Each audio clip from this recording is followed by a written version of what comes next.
찬송가 286장 함께 찬양하겠습니다.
기도하겠습니다.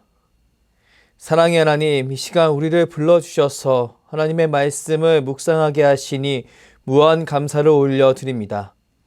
세상과 구별되어 거룩하게 살아갈 것을 다짐하는 모든 백성들 가운데 하나님만이 주실 수 있는 평강으로 함께하여 주시옵소서.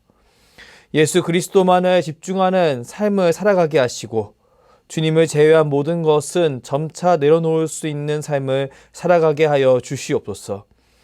이 나라 이 민족을 위해 기도합니다. 코로나로 인해 위축되었던 일상이 코로나 이전과 같이 돌아갈 수 있도록 은혜를 베풀어 주시옵소서. 경제적인 어려움과 건강 문제를 지켜 보호하여 주시고 방역으로 인한 어쩔 수 없는 심적인 외로움이 해결되어질 수 있도록 합력하여 선을 이루게 하여 주시옵소서. 사랑하는 주의 자녀들이 이웃을 사랑하는 일에 더욱 열심을 다하게 하시고 모이기에 힘쓰고 서로를 사랑하는 데 부족함이 없도록 함께하여 주시옵소서. 사랑하는 수유제일교회를 위해 기도합니다. 새로운 가나안 땅을 위해 합심하여 기도하고 있습니다. 주님이 원하시는 그때가 속히 오길 기대하며 기도하고 준비하고 있습니다. 매 순간 기도할 때마다 우리를 붙드시고 계시는 하나님의 섭리를 분명히 느끼게 하시고 미쁘신 하나님을 찬양하며 기대할 수 있도록 인도하여 주시옵소서. 우리는 너무나 연약하여서 하나님의 은혜 없이는 하루도 살아갈 수 없는 존재들입니다. 코로나로부터 모든 예배와 모임을 지켜 보호하여 주시옵소서. 사랑하는 담임 목사님을 위해 기도합니다. 주님께서 세우신 주의 종 가운데 주의 몸된 교회를 섬길 수 있는 강건함을 더하여 주시옵소서. 말씀을 준비하는 데 지혜를 주시고 말씀을 선포할 때에는 하나님의 권위가 온전히 드러나게 하셔서 모든 성도들이 위로와 도전을 경험하게 하옵소서. 온 성도들이 하나님의 말씀을 듣고 순종하며 살아갈 때 하나님께서 허락하신 귀한 열매를 맺어가는 삶을 살게 하여 주시옵소서. 이 시간 주의 말씀을 듣습니다. 오늘 나에게 주시는 하나님의 말씀을 통해 내 삶 속에 변화가 시작되길 원합니다. 그리스도의 장성한 분량까지 성장하게 하시고 우리의 변화된 모습을 통해 이웃들에게 예수 그리스도를 드러내게 하여 주시옵소서. 성령 하나님, 우리의 심령을 주관하여 주시옵소서. 우리를 붙드시고 이끄시는 예수 그리스도의 이름으로 기도합니다. 아멘. 오늘 우리에게 주신 하나님 말씀은 누가복음 24장 31절에서 35절입니다. 그들이 눈이 밝아져 그인 줄 알아보더니 예수는 그들에게 보이지 아니하시는지라. 그들이 서로 말하되 길에서 우리에게 말씀하시고 우리에게 성경을 풀어주실 때 우리 속에서 마음이 뜨겁지 아니하더냐 하고 곧 그때로 일어나 예루살렘에 돌아가 보니 11 제자 및 그들과 함께한 자들이 모여 있어 말하기를 주께서 과연 살아나시고 시몬에게 보이셨다 하는지라. 두 사람도 길에서 된 일과 예수께서 떡을 떼심으로 자기들에게 알려주신 것을 말하더라. 아멘. 오늘의 근본세의 한 문장입니다. 영적으로 낙심에 빠지지 않도록 주의해야 합니다. 만일 마음이 우울하거나 무거워지면 내게 문제가 있는 것이지 하나님을 책망하거나 다른 사람을 책망할 일이 아닙니다. 낙심한 자를 일으켜 세우시는 예수님이라는 제목으로 하나님의 말씀을 증거하겠습니다. 인생을 살아가다 보면 맥이 빠지고 마음이 상하는 상황을 종종 경험하곤 합니다. 우리는 이것을 낙심이라고 하는데 낙심은 보편적인 것으로 누구에게나 찾아오는 현상입니다. 단 이 낙심은 한 번 경험한 사람은 또다시 경험할 수 있기에 낙심이란 마음 상태가 되었을 때 이 낙심을 잘 관리하는 지혜가 필요합니다. 더구나 이 낙심은 쉽게 다른 이에게 전염될 수 있기에 낙심이란 마음 상태에 있는 사람은 하나님을 바라보며 주님께 힘을 얻는 시간이 필요합니다. 시편 42편 5절 말씀을 함께 읽겠습니다.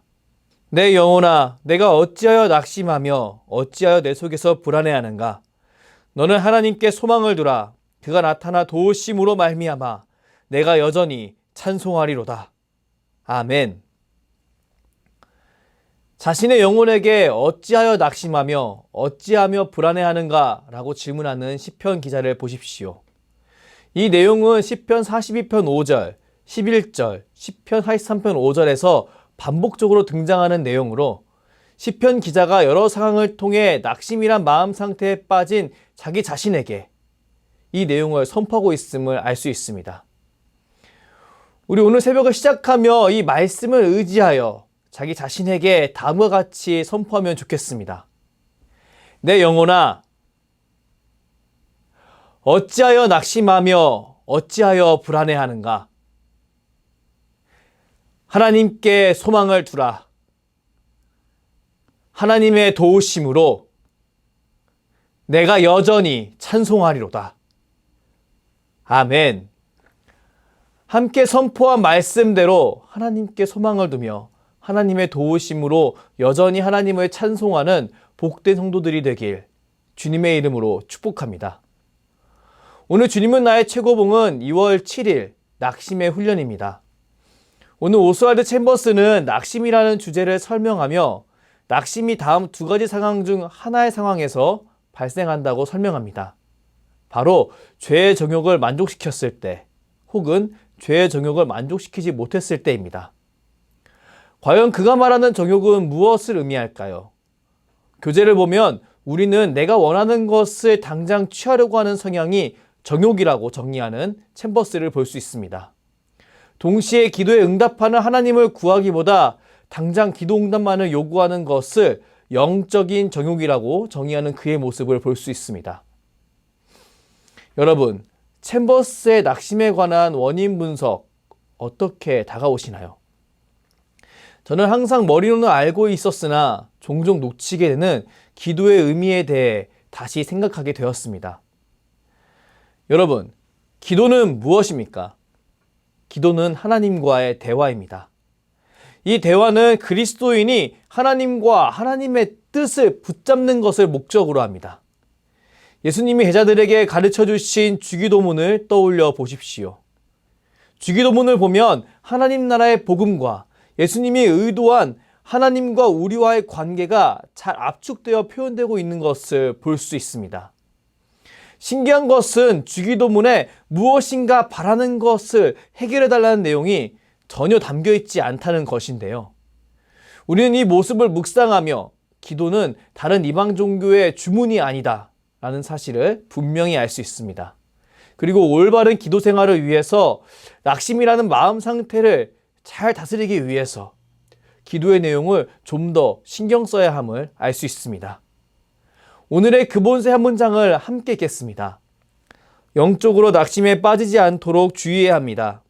만일 마음이 우울하거나 무거워지면 내게 문제가 있는 것이지 하나님을 책망하거나 다른 사람을 책망할 일이 아닙니다. 여러분, 하나님께 기도하면서 자신이 원하는 시간에 응답하지 않으시는 하나님을 책망하는 것을 멈출 수 있길 바랍니다. 전지전능하신 하나님이 우리를 그 누구보다 사랑하신다는 사실을 확신하고 응답의 때를 하나님께 온전히 맡겨드릴 수 있길 바랍니다. 그리고 그 때를 참고 기다릴 수 있도록 힘을 달라고 기도하는 저와 여러분이 되길 축복합니다. 생각해 보십시오. 하나님은 어떤 분이십니까? 우리는 하나님이 전지전능하신 분이시다라고 고백하고 하나님의 거룩하심 앞에 머리를 숙여 경배하며 그의 공의를 높이 찬양하지만 기억해 보십시오. 하나님을 가장 잘 나타낼 수 있는 말은 여전히 사랑입니다. 사도 요한은 하나님은 사랑이시라 라고 고백했습니다. 그리고 이 사랑은 하나님의 모든 속성 안에서 단짝입니다. 사랑은 어떤 속성에 의해서도 그 영광이 퇴색되지 않습니다. 하나님의 모든 속성은 상호 조화를 이루며 그 가운데 사랑은 중심에 위치합니다. 우리는 이 사실을 분명히 마음에 새겨야 합니다. 그리고 매 순간에 기도할 때 내 기도를 들으시는 하나님이 전지전능하실 뿐만 아니라 나를 그 누구보다 사랑하시는 하나님이라는 사실을 분명히 해야 합니다. 그리고 낙심하는 나의 마음을 주님을 바라보며 다스려야 합니다. 하나님의 성품은 무한히 자비하십니다. 그의 주권 가운데서도 가장 지배적인 요소는 사랑입니다. 이 사실은 변함없는 진리며 어제나 오늘 그리고 미래에도 동일하게 적용됩니다. 오늘 성경 본문 말씀을 보십시오. 오늘 본문 말씀은 예수님께서 십자가에 못 박혀 죽으신 뒤 무덤에 모셔지고 부활하신 이후의 내용이 담긴 부분입니다. 오늘 본문 말씀에는 엠마오라고 하는 마을로 가는 두 제자를 찾아오신 예수님과 예수님을 알아보지 못하는 두 제자의 모습이 등장합니다. 그리고 그들을 향한 예수님의 질문이 등장합니다. 누가복음 24장 17절 말씀을 함께 읽겠습니다. 예수께서 이르시되 너희가 길 가면서 서로 주고받고 하는 이야기가 무엇이냐 하시니 두 사람이 슬픈 빛을 띠고 머물러 서더라. 너희가 서로 하는 말은 무엇이냐라고 예수님께서 질문하셨을 때 슬픈 빛을 띠고 머물러 선 두 제자를 떠올려 보십시오. 우리는 그들의 모습을 보며 그들이 낙심에 빠졌음을 알 수 있습니다. 그들은 왜 낙심에 빠지게 되었을까요? 왜냐하면 그들은 예수님의 십자가의 죽으심을 자신의 꿈이 무너진 사건으로 여겼기 때문이었습니다. 구속사의 관점으로 보았을 때 예수님의 십자가 사건은 하나님께서 죄의 권세를 무너뜨리는 가장 큰 승리의 장면입니다.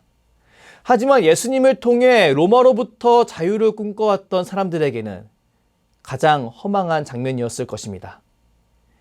예수님을 단순히 자신의 꿈을 이루어줄 대상으로 여긴 사람들의 모습을 보십시오. 그들은 낙심하여 예수님의 십자가 사건을 다음과 같이 표현합니다.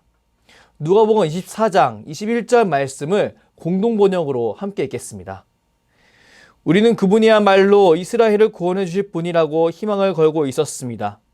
그러나 그분은 이미 처형을 당하셨고 더구나 그 일이 있은 지도 벌써 사흘째나 됩니다.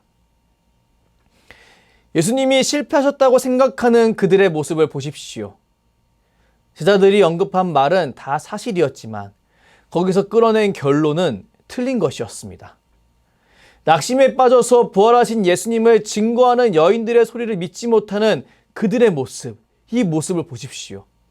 예수님께서는 그런 그들에게 어리석다라고 말씀하십니다. 그리고 예언자들이 말한 모든 것이 그렇게도 믿기가 어렵냐라고 말씀하십니다. 우리는 이 장면을 묵상하며 우리가 주님의 이름으로 기도하는데 과연 주님을 어떻게 여기고 있는지 생각해 보아야 합니다. 그리고 제자들과 같이 예수님을 자신의 정욕을 해결해 주는 분으로 여기는 것은 아닌지 그것들을 돌이켜보고 반대로 우리에게 하나님의 나라와 영생 허락하신 분으로 참된 인생의 주인으로 바라봐야 함을 깨달아야 합니다. 그리고 변함없는 모습으로 우리에게 찾아오시고 말씀해 주시는 예수님을 붙잡아야 합니다. 엠마오로 가고 있는 답답한 두 제자를 찾아오셔서 그들에게 말씀을 풀어주시고 떡을 가지고 축사하신 뒤 그들에게 떡을 주시는 예수님을 바라보십시오. 성경은 예수님의 말씀을 듣고 예수님의 떡을 먹은 제자들이 눈이 밝아졌다라고 설명합니다. 그들이 드디어 낙심의 상태에서 벗어난 것을 나타내는 것입니다. 본문 말씀 32절 말씀을 함께 읽겠습니다. 그들이 서로 말하되 길에서 우리에게 말씀하시고 우리에게 성경을 풀어주실 때 우리 속에서 마음이 뜨겁지 아니하더냐 하고 이 상황을 경험한 제자들의 고백을 보십시오.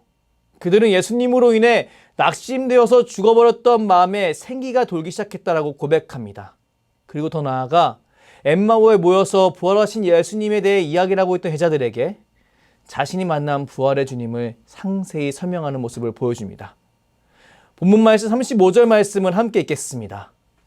두 사람도 길에서 된 일과 예수님께서 떡을 떼심으로 자신들에게 알려주신 것을 말하더라. 여기서 말하더라라고 하는 표현을 보십시오.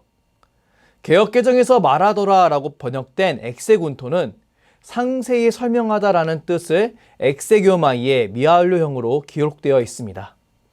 우리는 이 표현을 통해 두 제자가 거기 모여있던 여러 사람들에게 자신들이 경험한 모든 것을 상세히 그리고 연거푸 계속해서 설명했음을 알 수 있습니다. 낙심에 빠져 더 큰 낙심을 경험하고 낙심을 전염시키던 사람들이 이제는 소망을 이야기하기 시작한 것입니다. 사랑하는 여러분, 저는 저와 여러분이 엠마오 길을 걷던 제자들이 누린 이 복을 온전히 누릴 수 있길 간절히 바랍니다. 낙심한 자를 일으켜 세우시는 예수님을 온전히 바라보고 자신을 다시 일으켜 세울 수 있길 주님의 이름으로 축복합니다. 낙심은 모든 사람에게 보편적으로 찾아옵니다. 그리고 그 낙심은 또 다른 낙심을 불러일으키며 다른 사람에게 쉽게 전염되기도 합니다.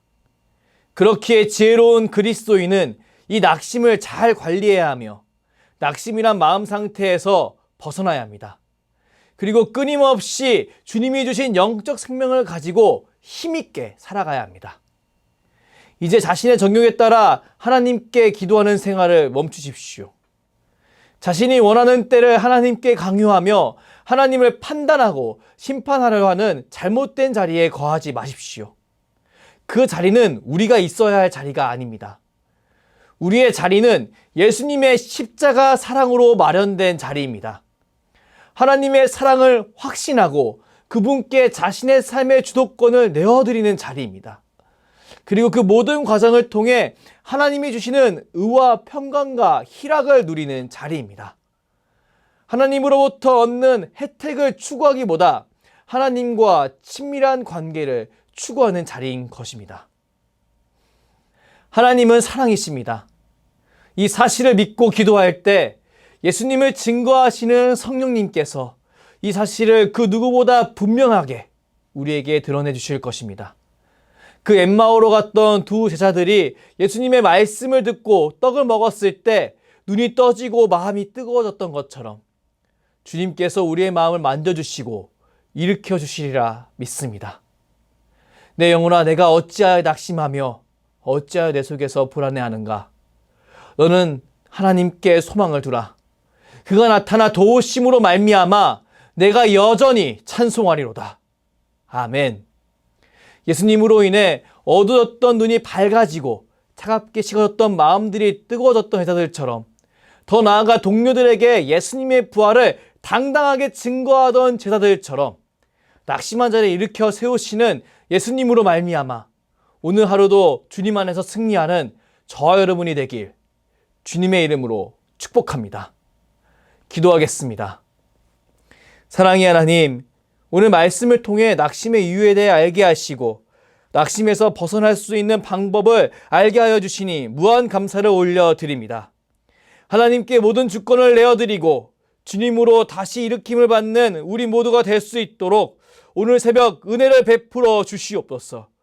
그리고 하나님께서 예비하신 가장 좋은 선물을 하나님께서 가장 좋다고 하시는 그때에 기쁨으로 누릴 수 있는 한 사람이 될 수 있도록 인도하여 주시옵소서. 함께 기도하는 성도들이 조바심과 두려움으로 설익은 서가를 베어무는 실수를 저지르지 않기를 바랍니다. 하나님의 사랑을 신뢰하고 하나님의 때를 기다리길 원합니다. 그리고 그 인내의 과정 속에서 하나님과의 친밀한 교제를 누릴 수 있기를 원합니다. 성령 하나님, 함께하여 주시옵소서. 감사드리며 주께서 가르쳐 주신 기도로 기도하오니 하늘에 계신 우리 아버지, 아버지의 이름을 거룩하게 하시며 아버지의 나라가 오게 하시며 아버지의 뜻이 하늘에서와 같이 땅에서도 이루어지게 하소서. 오늘 우리에게 일용할 양식을 주시고 우리가 우리에게 잘못한 사람을 용서하여 준 것 같이 우리 죄를 용서하여 주시고 우리를 시험에 빠지지 않게 하시고 악에서 구하소서. 나라와 권능과 영광이 영원히 아버지의 것입니다. 아멘.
음.